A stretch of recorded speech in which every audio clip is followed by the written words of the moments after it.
وهيدا أنا.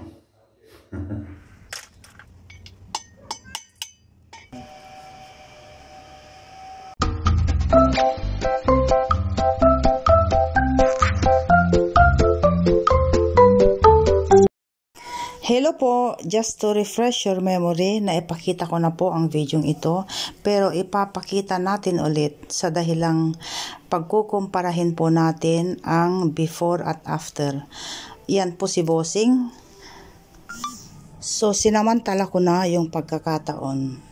Video dito, video doon, kahit na anong sulok, para lang meron tayong mai-content. Ang hirap kayang mag-isip ng content, guys. Nakakaburiri.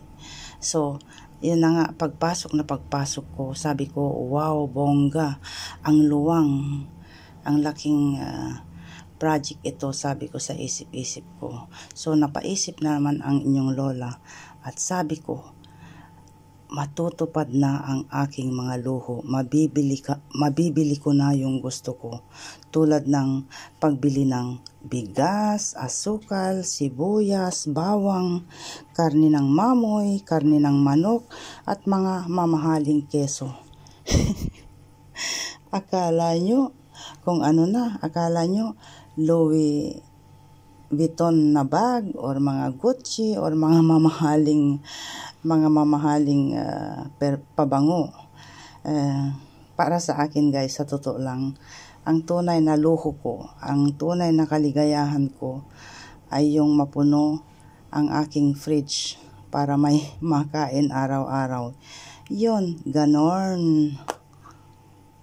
At nandito na tayo sa may kalagitnaan ng paglilibot. Natapos na nila ang taas, yung ceiling decoration, at saka si George pala ang nag-design yan, mga design dito sa may kusina. Ito yung guest washroom, and then dito kusina, hindi pa tapos yun.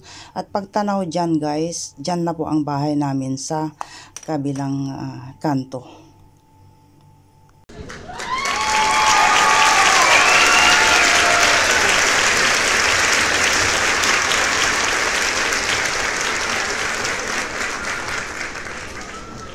So yun na nga, yan po ang finished product. Finished product ha, parang gumagawa ng bibingka.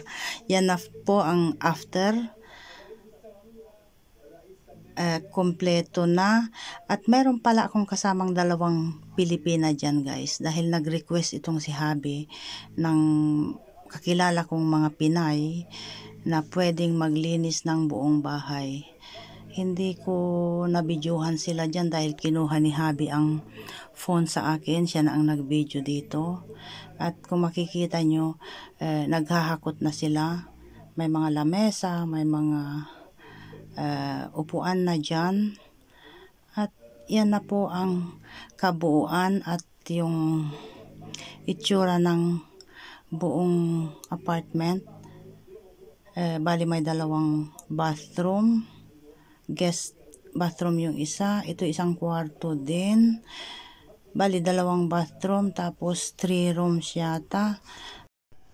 So yun, guys, from walls to tiles, from tiles to glasses, from glasses to windows, bathroom, mga ganoon, pagbakbak at lahat-lahat na. So nasa finishing na sila, pati sa paglilipat, inasikaso din ni Habi. So yun na yun, guys. Ito maganda to, guys. Itong sliding door ng bathroom. Nabakbak ito na walang kaitsu-itsura noon. Pero pag titignan mo ngayon, talagang as in bago lahat. At tayo'y yun, halo daw. Tayo'y bababa na pala, guys, dahil itong dalawang kabayan natin, kawawa naman sila. So tayo bababa na para magluto dahil pagkatapos daw nila, pupunta sila sa bahay at dapat bago magdilim, matapos na sila. So tayo'y magluluto. Mag-iisip pa ako ng lulutuin kung anong papakain natin sa kanila.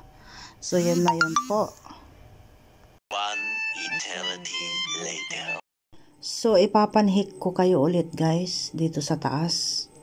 Dahil meron po tayong trabaho dyan. Magbibiyak po tayo ng walnuts. Hindi ko mahanap yung aking pampukpuk. Meron akong martilyo at saka wood dyan. Hindi ko alam kung asan. So, dyan tayo mauupo. At yan po ang aking pampukpuk na bakal. Pero bago ang lahat, ipakita ko muna guys yung apartment dito o tanaw.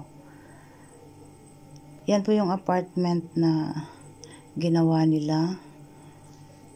Yan pong sa taas. Yan po siya. Pati sa labas, pininturahan din nila. Tapos may baka sa first floor din, isusunod din. Waiting pa, sana nga, para may pambili tayo ng bigas guys. Crossing my finger. At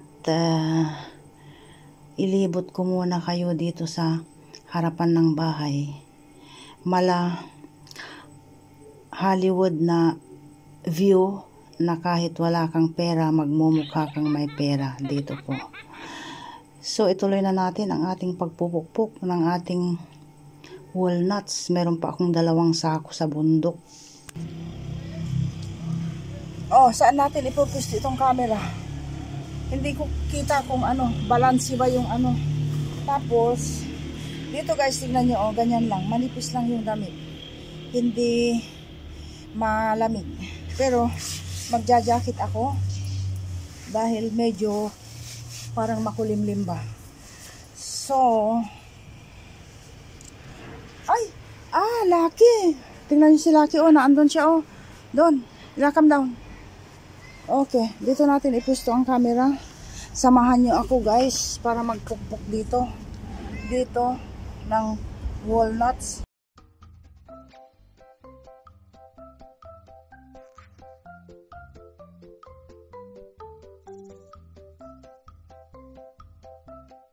Ang lalaki.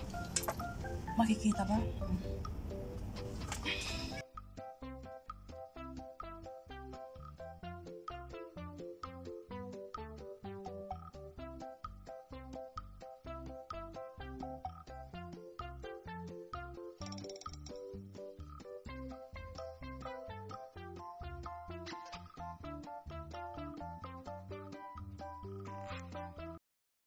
Kaya pala mahal ang walnuts dahil mahirap maglinis. Mahirap na trabaho. Yan. Lucky. Lucky, come to help me, Lucky. Hello. It's too much. You see, it's too much. You like this?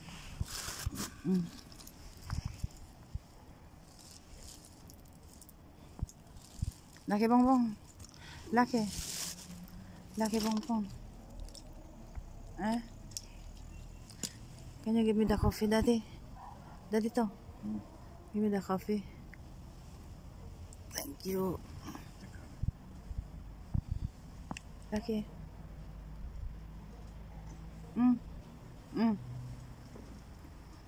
Daddy to. Daddy to.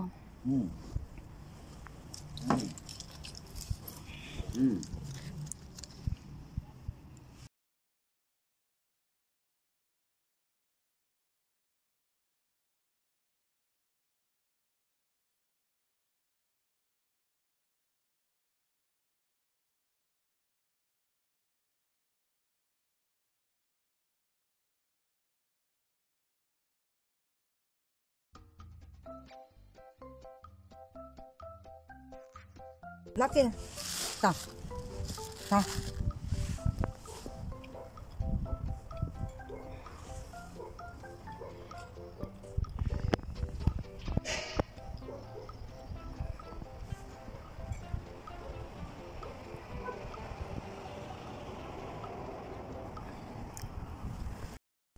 Ayun, nasunog ang kaserola. Nasunog ang ating niluluto.